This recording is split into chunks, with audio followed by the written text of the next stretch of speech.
Здравейте! Бих искала да разкажа за успешното ни партньорство с Линдстрьом. Казвам се Светлана Пейчева. Аз съм управител на фирма Агарикус. Ние сме производители на здравословни барчета с протеини, с различни видове плодове и ядки. Абсолютно натурални. На пазара сме от 2018 година.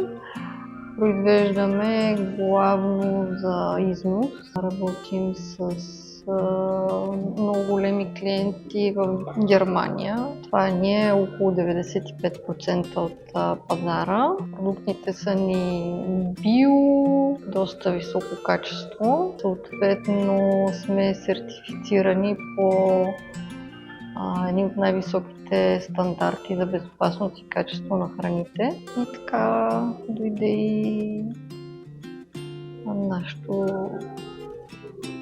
сътрудничество с Линдстрьом, тъй като трябва да спазваме доста високи хигиенни изисквания.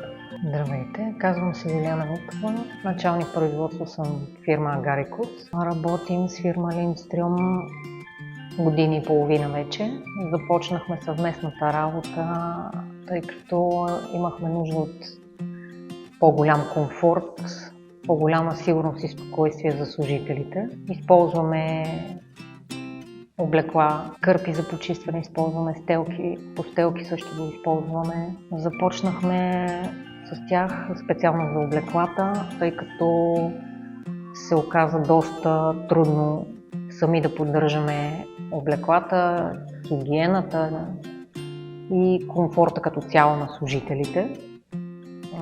Линдстрьом успяха да ни предложат това. Всичко от до, като се започна от облеклото, шапките, ръкавелите, всичко, което е абсолютно нужно за по-добра работа, по-голяма хигиена. Много ни спомагат с това, че всичко вършат те.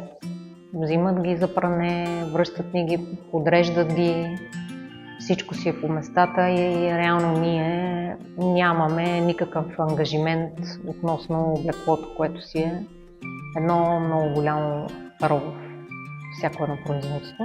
Ползваме също така изтривалки, които особено в лошо време са доста трудни за почистване, за поддържане. Другото, което използваме, всъщност последното, най-новото, това са кърпите, индустриалните.